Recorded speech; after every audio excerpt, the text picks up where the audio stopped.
week number 9, 2003. Hopefully you survived this far.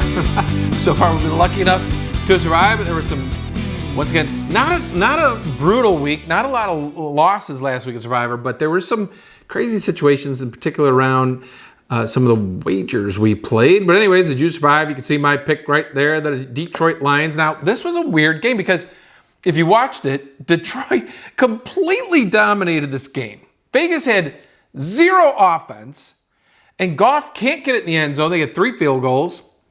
And then Vegas comes out and scored to make it 9-7. That's their only offense the whole game.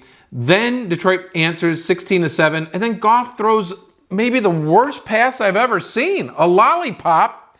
And Vegas picks it off for a touchdown, 60-40. And you're like, are you kidding me? Is this actually a game? Could this be a Survivor loss when you're just dominating like this? It was very strange.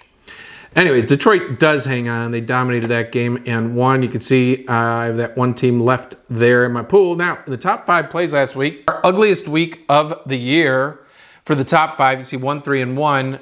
We're now for the year 2019-1, which means we're losing. On the bonus, we had some winners at least. But you can see the LA-Chicago over, right? Are you watching that game? The Chargers, first play of the game, completion of Darnell Mooney. He doesn't get touched. I'm yelling at him. Get up and go. This is a touchdown. 7-zip right out of the gate. We're rolling. He gets up to run, and the ref blows the whistle for some freaking reason. I don't understand it. And then the game finishes at 45, right? So that doesn't go over. Unbelievable. And actually, that total was down to 45.5, not 46.5, so it made it even worse. Tennessee, here's our one winner, right? We told you this. Tennessee, 7-0 off buys, 7-0 against the spread off buys. For some reason, Mike Vrabel knows what he's doing coming off of a bye. Will Levis starts his first game ever as a rookie and actually plays pretty well. Wonder what he did? He just threw it to DeAndre Hopkins. Maybe Tannehill should watch some film of that. Jets and Giants ends up being a push. Oh my God, how bad were the Jets? And then Zach Wilson pulls it out in that last crazy drive. I don't know. Breece Hall, now he gets his receiving yards over, but not his rushing yards. Couldn't believe it. And then the Kansas City team total over. Remember last week we told you Kansas City had beaten Denver 16 straight times, and I go, the only way I can see Kansas City winning is if Patrick Mahomes gets hurt. Now there is a rumor that he had like a flu or something, so he didn't feel 100%, but they looked awful. I mean, Denver smacked them, and that 16-game streak is gone. Yeah, I also said, at some point, how do you lose to a team 17 times in a row? Maybe it's just karma, and it happens, and it did, unfortunately, for us. Anyways, you can see on the bonus side, we did okay. The Dameon Pierce rushing over, I'm like, how does Carolina stop your rushing? You know what, guys? I've told you this. Everything I do with Houston, just play the opposite. Every week, I'm wrong on that team. I don't get it. Anyways, here's how the big pool did. 1,791 entries. We're down to 214. Only 8 people eliminated last week. You'd see top win choices, Chargers, Baltimore, Detroit, and then your top loss choices, only 3 of them, Houston, Kansas City, and Atlanta. 13 different teams selected.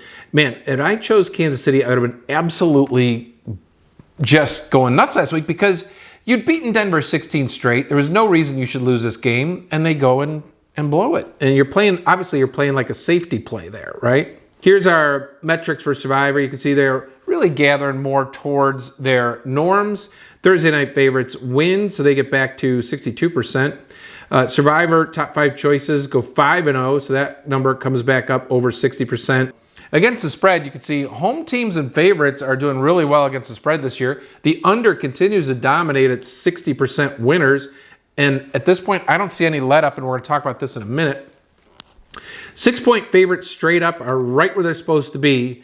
30-9, 77%. They went 7-1 last week, so they did pretty good. We predicted there'd be at least 1 upset. I thought there'd actually be 2 because we had 8 of those last week. And then you can see against the spread, they're hitting 57% winners. That's great. Now, look at this. Normally, as we talked about before, we have 1.23 upsets of 6-point favorites and higher per week, which gives you an 18-game slate, 22 for the season, right? Currently, we have 9 of those, so we have 13 more to go. Last year, we actually ended up at 1.606 per week, one of our lowest years of upsets ever. We only had 19. Last year at this time, 6-point favorites were 24 and 15. They had 15 upsets by week 8 here. So they only had 4 more for the rest of the entire season. Okay? Whereas this year, I hate to say it, guys, but we should see a bunch more coming at this point. We only have 9 so far. So that's just something to think about, but we have not seen the bulk of our 6-point upsets yet. Here's our schedule for week 9. A couple of notes here. We only have 2 home dogs. We've got 4 teams on bye: Denver, Detroit, Jacksonville, San Francisco. Only 2 favorites of 6 points and higher this week: Cleveland and New Orleans. Kind of strange teams, right? Because we have some really good games this week. One of those is in Frankfurt, Germany. Miami going against Kansas City in Germany. Rumor has it German fans love the Chiefs and will be rooting like crazy for them. It'll feel kind of like a home game for the Chiefs. Tennessee at Pittsburgh Thursday night should be interesting. Chargers at Jets on Monday night. That should be an interesting game. Chargers going all the way across the country. Jets have won 3 in a row now. Buffalo Cincinnati is a huge game, right? So we've got some good games this week. We've had 60% unders, which is just a huge number. It's probably the highest we've ever had, at least in the last 17, 18 years of data that I have. And I kept trying to figure out why. We've had this changing of the guard of quarterbacks. We had a lot of great veterans: Brady, Drew Brees. We talked about this last week. Matt Ryan. A lot of guys who had won Super Bowls that were still playing. So you could always count on them to run an offense and at least score some points, right? Now take a look at this. Here's new QB starters.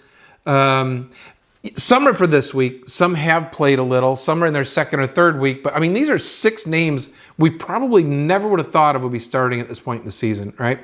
Minnesota, Jaron Hall will be the starting quarterback this week. His Cousins gets hurt. He's out for the season. They traded for Josh Dobbs. He'll probably end up being a starter in the near future. But right now it's Jaron Hall, rookie. Atlanta, Taylor Heineke. Now, he's the one guy of this bunch who actually has experience from the past. Then he's taken over for Ritter due to performance. Las Vegas, Aiden O'Connell takes over as they get rid of the entire coaching staff from Vegas. And Garoppolo will be benched in favor of the rookie O'Connell. In Arizona, they bench Josh Dobbs, and they trade him. The guy had done a pretty decent job this year, but Clayton Tune, a rookie out of Houston, will get to start this week. Will Levis for Tennessee had his first start last week as a rookie, and he's going to play again this week against Pittsburgh. And then Chicago, obviously, Tyson Bagent. Wasn't even expected to make the roster, makes the roster, and now when Fields got hurt a couple weeks ago, Bagent's been starting. So, I mean, these are new guys, and then when you combine it with Bryce Young in Carolina, with Stroud in Houston, you've got these young guys in here who are going to struggle early in their careers, certainly to be consistent getting points for your teams, and I think that's why we're seeing a lot of unders. Here's our 5 worst teams right now. According to Vegas odds, Chicago moves to the worst team. So evidently they hate seeing Tyson Bagent at quarterback. At this point, Arizona is 31st, despite, getting smacked again last week. Carolina, then the Giants, and then New England. Denver drops out after beating Kansas City. New England moves back in. You can see these 5 teams have an 8-29 record. That's 28% wins. So at least we know 72% of the time that's a survivor victory. Obviously, we want to avoid those potential chances when they can win. Top 5 offenses and defenses. Miami stays number 1, and they're still holding the all-time record at 453. We'll see if they can hang on and get it. Detroit is now up to 2nd. Philly, Kansas City, Buffalo. Some usual suspects there. Top 5 defenses. Cleveland still is number 1, though they're falling over the past few weeks. Baltimore is catching up at number 2. Dallas, Kansas City. That's a surprise. Number 1 pass, Cleveland. Number 1 rushing defense, Philly. Big game this week with Philly and Dallas playing each other. So let's get into who's in play now. Playoff team options. Number 1 right now, I have Cleveland. Arizona's coming out with Clayton Tune, rookie quarterback at Cleveland. Number 1 defense in the league. I think the kid will struggle. Cleveland's only given up 12.75 points a game at home. And Arizona's 0-4 away. It seems like Cleveland should have an easy time here. The key I put was their Cleveland's number 2 rush offense against Arizona's poor rush defense. If Cleveland could just run the ball, get the lead, they'll grind it all game, and they should roll in this win, forcing Arizona to throw a lot in the second half. That's going to lead to probably some turnovers and sacks. Number 2, we're looking at New Orleans, and you could interchange these, New Orleans and Cleveland probably. The Saints. Derek Carr in the last 3 games has thrown for over 300 yards a game. Since Alvin Kamara has come back, that offense has gotten far more potent than it used to be. And you're also look at the blue numbers on the Saints defense. That's a top defense. The Bears have a good rush offense, but it's a lot better when Justin Fields plays. But that's the one spot where New Orleans' defense slips a notch at 15th. So if the Bears can run the ball and Bagent doesn't make turnovers, maybe the Bears can stay with it. Since Kamara's been back, New Orleans has been averaging 27 points a game the last 4 games. The one interesting thing here is you've got the Chicago. They're the number 1 over team going against New Orleans, the number 1 under team. So the OU is set up 41.5. And New Orleans they lead the NFC South. They're in kind of a desperate mode, just like the Chargers were last week, to get a victory and take command of that division. I think New Orleans is a pretty safe bet here. Number 3 is going to be Baltimore. They're a 5.5-point favorite at home against Seattle. Part of this is just because Baltimore's playing so well right now. Lamar Jackson's been great. The only loss that Baltimore had mixed in there was when they had all those receiver drops and they lost a couple weeks ago to Pittsburgh. Now Seattle's traveling across the country to Baltimore. I think this will be a pretty good game. Both these defenses hold scoring to under 20 points a game, so I could see this being an under. You can see Seattle's defense is improving, giving up 88 points in the first 3 games, but only 12.5 the last 4. I think the key to this game is going to be Baltimore's number 3 rush defense against Seattle's really good number 8 rush defense. Look at all the blue on Baltimore's side, and I do think that Baltimore will end up winning this game. You could probably play them in Survivor. You might be able to get them in a better spot later, but this is not a bad spot for them. All right, here's your in-play non-playoff teams. I put 3 of them, but these are a little more risky. These are definitely risky this week. You're looking at Atlanta as one, and the reason is because Minnesota's going with that rookie quarterback, Jaren Hall. Right? It'll be his first game. Atlanta's defense is a top 10 defense. You can see there, the blue. And against the pass, they're really strong. And Minnesota doesn't run the ball well. I expect you'll probably see Minnesota try to run the ball more this week with Madison and Akers. I don't know who will do the bulk of it. But obviously with Cousins, they were a good passing team. We'll see if this Jaren Hall can keep that up. Jordan Addison's been insane lately. At least with Atlanta, you're talking about Taylor Heineke, a veteran quarterback. The question becomes, can Minnesota run the ball?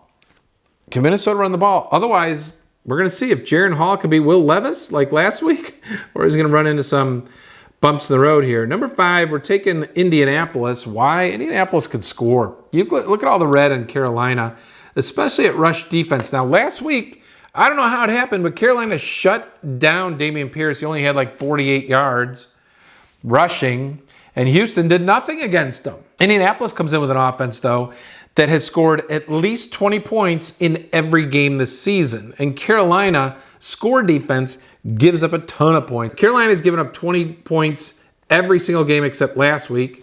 Of course, when I pick Houston, somehow they hold them to under 20. Every other team scored more than 20. I expect Indy to do pretty well against this defense, score enough points. I don't think Carolina can keep up. The question here becomes, can Jonathan Taylor get his first 100-yard game this week? This is a little crazy one. Washington, New England, and we're taking New England for a couple of reasons. Number 1, Washington just traded Chase Young and Montez Sweat. They're 2 starting defensive linemen. So does it make you think they're kind of giving up? I don't know. They seem to think they have good replacements. Both those guys, I think, were scheduled to be free agents at the end of the season. New England's loss, do they have the toughest schedule in football? Their losses this year to Philadelphia, a potential Super Bowl team, Miami, a potential Super Bowl team, Dallas, a potential Super Bowl team, New Orleans, who leads their division and has a good defense, Miami again, and then they lost to Vegas, which was a weird one. And then their wins against Buffalo and the Jets. Right now, both have winning records, and Buffalo's a potential Super Bowl team, certainly. So their schedule has no holes in it other than maybe Vegas. So that was obviously a slip up. This is going to be New England's easiest game to date. And after they beat Buffalo a couple weeks ago, and they played halfway decently last week, I think New England could get this done. In their first 5 or 6 games, they only averaged 14 points a game. Actually, they only averaged 12. But in the last 3 games, they've been averaging 21 points a game. So it's coming up a notch. So I think you could potentially use New England this week if you needed to. Here's our maybes. We got 4 of them. You can see there, we'll start off with Philadelphia. I think Philadelphia is actually a team in play at home. They've been great at home. Dallas has won 4 of the last 5 in the series. The games in this series, those last 5 games, have averaged 62 points a game. I mean, you can see those 5 totals there. The lowest one is 43. Our over-under in this game currently is 45.5. We're playing it over. Philadelphia's defense is not as good as it's been. Dallas should be able to throw the ball. I don't think they'll be able to run the ball. So it comes down to, is Dak Prescott going to turn the ball over or not? Dallas has, they're one of the top teams in turnover margin. I think they're, number 4, while Philadelphia is number 24. So Dallas has an advantage here. In my mind, I think Philadelphia will do what they do. Get after you in the first half, get the lead, and the second half have some time-consuming drives, kind of like San Francisco did, and beat you down in the second half. I think they're going to win this game, and I think they're going to cover. Another thing to note here, Dallas's wins were against the Giants, the Jets, New England, the Chargers, and the Rams. Their record totals 14-24. This is going to be a great game. It'll be a fun one to watch. Tennessee-Pittsburgh Thursday night. Now, Tennessee is just a completely different team in Nashville than they are on the road, guys. So, and Pittsburgh's a complete train wreck. Look at the Pittsburgh stat lines over there. It is all red. They stink on offense. Defensively, they give up so many yards, yet they're 4-3. I don't get it. They're basically the only team with 4 wins that has far less points scored than points given up. You can see they're the number 2 in turnover margin. That's their key. Now for Tennessee, the thing you got to realize is they're 3-4 overall. They're 3-0 in Nashville, 0-3 on the road. The other game was played in London. They average 27 points a game at home and only 11 on the road. You can see Will Levis's numbers were pretty good last week, especially for a rookie quarterback. They were great. 4 touchdowns, no interceptions. He basically figured out, throw it to DeAndre Hopkins. The guy will go get the ball anywhere, anytime. Derrick Henry had 100 yards. Give the man the ball, and he'll get his 100 yards. He's had 100 yards basically in 3 of the last 4. If Levis doesn't turn over, that's the key. That's the whole key to the game. Pittsburgh gets those turnovers. If Levis doesn't turn the ball over, hits DeAndre Hopkins, and then Derrick Henry gets it going, because Pittsburgh has shown they can't really stop anybody, Tennessee can win this game.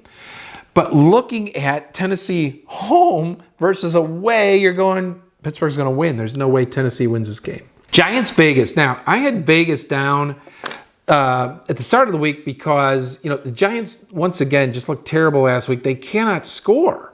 They're averaging under 12 points a game. It's awful. And I thought Garoppolo would be starting with Devontae, with Josh Jacobs, and they come in and probably win this game at home without any hassles. But now it's Aiden O'Connell, which makes it a little bit different. And this is a completely offensive offense bowl. That's what it is. These two are the 2 of the bottom 3 teams in offense this year. The Raiders are averaging like 14 a game. The Giants are averaging less than 12. Las Vegas has only scored more than 20 points 1 time this year. Their high total was 21. The Giants have scored more than 13 only 3 times this year. Their high was 31 to Arizona. But other than that, their high score is 16. 16! I got to be on that Giants team total under again. Right now, I think the OU in this game is like 37. Go get the under right now. Now, the only thing here to watch, the Giants' rush offense is better than 15th, really, because Saquon Barkley missed a bunch of games. The Vegas rush defense is 30th. This is where this whole thing breaks down. If the Giants can just run the ball, hammer it with Saquon, get a lead, they can win and actually score some points this game. Jahmyr Gibbs ran all over the Raiders last week. There's no reason why Barkley can't either. That said, who knows? The Raiders may put 12 on the line since the Giants can't throw the ball at all. Tampa Bay, Houston. Now again, guys, one thing to note. I've been wrong on Houston, I think, every single week this year. So last week, I thought it was easy money victory over Carolina. Houston's offense had been rolling. They'd won 3 of 4. Carolina hadn't won a game. Coming off byes, thought Houston would crush them. And what happens? Houston didn't move the ball at all. They stunk. Absolutely stunk. Both these teams are 3-4. Both teams are tied for number 6 in scored defense. Surprisingly, both teams don't give up a lot of points. Tampa Bay is number 1 in turnover margin. Houston's number 6. And that's probably what leads to that. I put the key to this game is Houston's number 11 pass offense against Tampa Bay's 28 pass defense. Number 28 pass defense. Now, Carolina, last week we said the key was Houston's top pass offense against Carolina's top 8 pass defense, and Houston struggled. But this week you're back to Houston going against a pass defense that's porous. Nico Collins and those guys should probably do some damage. I think Houston can get this done this time. Here's our riskies. Miami at KC. Are you kidding me? You're talking about 2 of the top offenses in the league. But Kansas City's defense is also a top 5 defense, and their pass defense is top 5. This is going to be a great battle. Number 1 Miami pass offense against number 2 or 3 Kansas City pass defense. Patrick Mahomes has only lost 2 games in a row once in his career, I believe. So, you know, the odds are stacked against Miami from getting that second loss in a row for Patrick Mahomes. Miami needs this more than Kansas City because we're talking about Miami just like Dallas. They've beaten a bunch of cupcakes. Their losses, they got crushed at Buffalo, got crushed at Philadelphia. Do they go and get crushed at Kansas City? And then we're thinking this is a paper champion, right? Rams, Green Bay. The Rams have a top 10 passing offense going against Green Bay's number 11 pass defense. The one thing to note here, the Rams' losses this year, they have 5 losses. San Francisco, Cincinnati, Philly, Pittsburgh, Dallas, right? 4 of those are Super Bowl threats. Overall, those 5 teams record 25-12. So I absolutely give the Rams a chance to win this game. No question. That's why they're on the risky. The other 2, Chargers at the Giants. Jets. This should be a great game. Jets have won 3 straight. This is going to be interesting because you got the Chargers, number 6 pass offense against the Jets, number 5 pass defense. And that's going to be the key to the game. Chargers losses have been at Dallas, Kansas City, Miami, and then Tennessee. So, you know, they've had some decent losses, if you will. We know they're a great offense. And the Jets are a great defense. Buffalo at Cincinnati. Now, we've talked about this. Cincinnati is 13-2 now against teams that are not in the AFC North. And Joe Burrow, you can see that number there. After week 5, between last year and this year, he's 12-1. You know, we've said it. Last year, the appendectomy, slow start. Once he got healthy, Cincinnati rolled. This year, slow start with the injury in the preseason. Jamar Chase was saying as long as he's ready by week 4 or 5, and that's what it took. And now he's rolling. They whooped up on San Francisco last week. The first 4 games of the year, they were averaging 12 points a game. In the last 3, they're averaging 27. So that offense is clicking. Buffalo, on the other hand, remember they were rolling along, annihilate Miami, and then they've been struggling ever since. They lost to Jacksonville. They beat the Giants barely. They beat Tampa Bay, and Tampa Bay had a chance to actually beat them. Buffalo has a top offense and a top defense. Cincinnati's stats are down because of those early games this year, but they're coming on. So I kind of like Burrow to win this one, but we'll see. It'll be a great game. It's definitely risky. All right, guys, here's my pick in the primary poll. You can see this week, I'm going to go with the Cleveland Browns. I like Cleveland a lot, like their defense. I think you got a rookie quarterback coming in, Clayton Tune, who should struggle. It should be cold there. Guy's probably not used to it. Played at Houston in college. Now he's been in Arizona. I think Cleveland will have their way with them. That's who we are taking. Now, as we get to our top 5 picks, here's your records against the spread. Miami, Detroit, and Jacksonville are tied for first at 6-2. Miami at 6-2 is playing Kansas City there at 5-3. You can see Dallas is 5-2, playing Philly, who's 4-2. We got some big games this week, right? On the worst side, Carolina 1-5-1, got a win last week. New England and Atlanta are 2-6. Chicago, the Giants, New Orleans, and Denver 2-5-1. Not real good. And the over/under, as you can see, we only have almost 41% to the over. Chicago and Indianapolis are our top over teams at 6-2. The Colts have scored 20 points every game this year. And I expect them to do it again. Miami's 5-3 to the over, is playing Kansas City, is 6-2 to the under. That's going to be a really interesting game, a good game. Will Miami's offense be able to dominate Kansas City's defense or vice versa? That's going to be the key to the game. Arizona, San Francisco, Dallas, Cleveland, all pretty good to the over. We only have 7 teams over 500 to the over. We have 20 teams over 500 to the under, including New Orleans, KC, Las Vegas, Atlanta, Tampa, Pittsburgh, Chargers, Houston, Tennessee. So be on the lookout for those teams. All right, here's our top 5 plays then. And, of course, what are we looking at? Chicago over. The truth is, if Darnell Mooney gets up and scores that touchdown, that game went over last week. I think Derek Carr will throw for over 300 yards again this week. He's done it all 3 games since Kamara's been back. Chicago's defense has not been stopping anybody. I know they get Montez Sweat, which adds some defensive line rush for the Bears, but I do think this game can go over. I don't like it as much as I like last week with the Chargers, I'll tell you that, but the number is down at 41.5. I like the Giants Vegas under at 37.5. I'm jumping all over this now. Neither of these teams can score. It's that simple. We talked about it earlier. Dallas Philly over. We talked about this. Last 5 games, this series has averaged 62 points. Their lowest total has been 43. Philadelphia's pass defense is probably the worst it's been in a couple of years. rush defense will stop everything, but you should be able to throw on them, and I don't see Dallas stopping Philadelphia. Philadelphia's they're going to score some points. Indy minus 2.5 against Carolina. I'm going back against Carolina.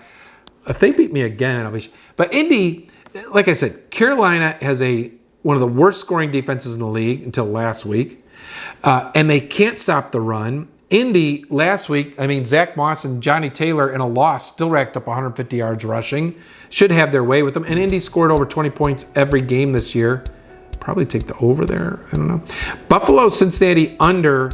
I'm going under this game. That's a lot of points, 50. I think both teams have pretty good defenses. Cleveland team total over. It's only at 22.5. I think they'll get there. I think Kareem Hunt, and I'm looking at Kareem Hunt rushing over. I don't know what it is yet, but I like that number. And I like Jonathan Taylor's rushing over down there in the bonus picks. DeAndre Hopkins, I'm going back to receiving over 52.5. Yeah, we'll do it. Will Levis seems more than willing to fling the ball at him and let him go get it, and he will go get it. Rashee Rice, his over was 3.5 receptions last week. He hit it, and I'm going to stick with it.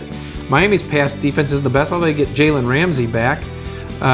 So maybe I'll have to look at that, see if Ramsey will primarily guard Rice. That may change my mind here, but Rice has been consistently getting 4 catches a week, 5 catches.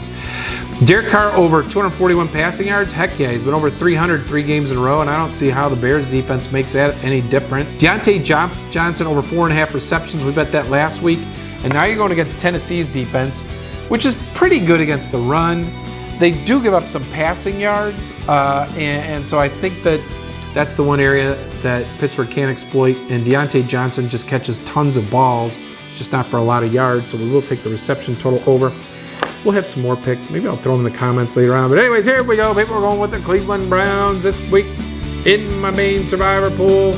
Thank you for CooperGroup.com, our sponsor. Check out their drumsticks, baseball bats, golf grips.